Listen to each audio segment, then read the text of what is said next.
Later. And nothing was really gained out of it, other than to make the big dog look strong, if he didn't already look strong enough.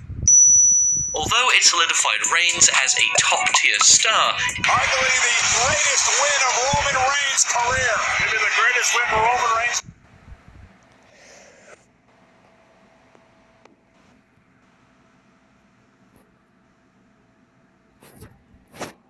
career 20 years from now, 100 years from now. The WWE Universe did not take too kindly to the result the following night on Raw.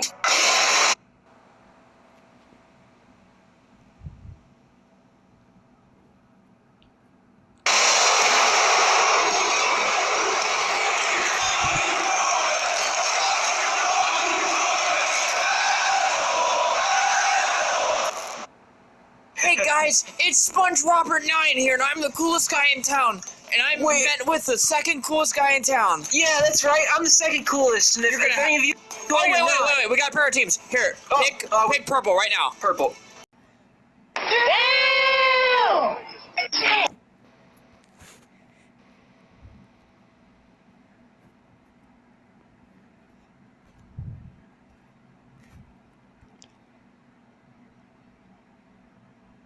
Have you ever wondered what will happen to you after you die? It's a question that's haunted man since the beginning of time. What you think will happen to you depends in large measure on what you believe. For example, atheists who have no faith in any deity believe that nothing will happen to them after they die. They are simply recycled back into the ground.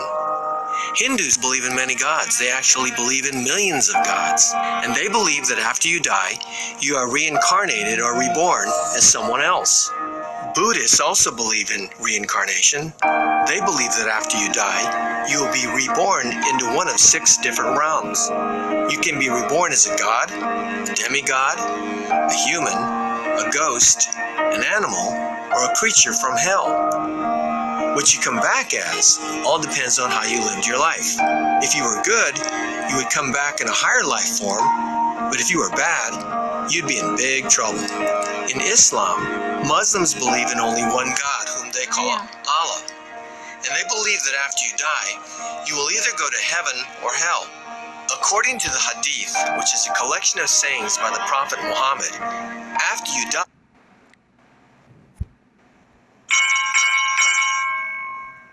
So, does anybody want to see a video on Kurt Angle? Okay then. The future Olympic gold medalist got his start in wrestling at the age of 7. As he continued to compete, it was easy to tell Angle had a gift for the sport. He became the Pennsylvania State Wrestling Champion during his senior year of high school, and was also a 2-time NCAA Division I champion in college. However, his biggest accomplishment in amateur wrestling came at the 1996 Olympic Games, where he won a gold medal. With a broken freaking neck. Didn't think I was gonna say it, did ya? Okay, so after becoming an accomplished amateur wrestler, Kurt would go pro.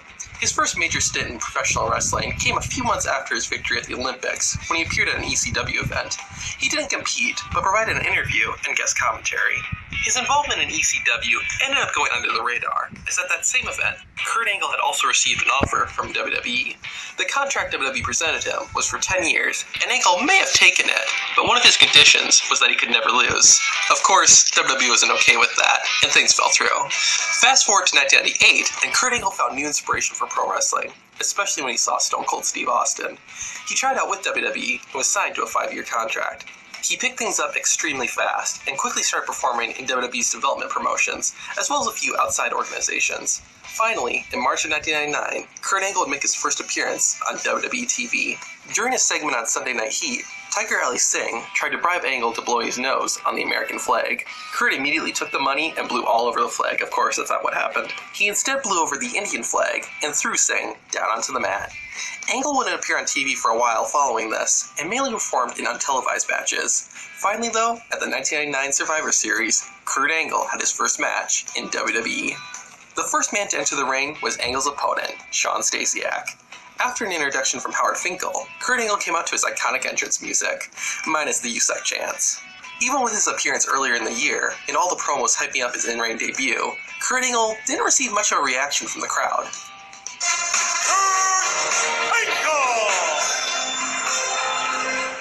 Once the match started, Angle demonstrated his amateur background right away by taking Stasiak off his feet with a fireman's carry. Angle got Stasiak to stay down by hitting him with a waistlock takedown and successfully executing a front face lock. Shawn Stasiak would try to counter out of it, but Kurt would find a new hold to use. Angle found himself in danger when Stasiak caught Kurt's leg and took control with an armbar. Once both wrestlers got to their feet, Kurt threw Shawn into the ropes, but received a shoulder for his troubles. The match was briefly in the Olympic gold medalist's control when he flipped Stasiak over with a hip toss and connected with a body slam and a belly-to-belly suplex. Shawn Stasiak still had some fight in him, and that allowed him to land a few punches and a clothesline. The 15-time hardcore champion then got Kurt Angle into the corner and continued his assault. The beatdown developed further as Stasiak tried to put Angle away with a sidewalk slam, a suplex, and an elbow, but neither of them got the job done. Finally, Angle made his comeback by breaking out of a heavy heel character by telling the crowd they weren't allowed to boo him. It wasn't a smart decision.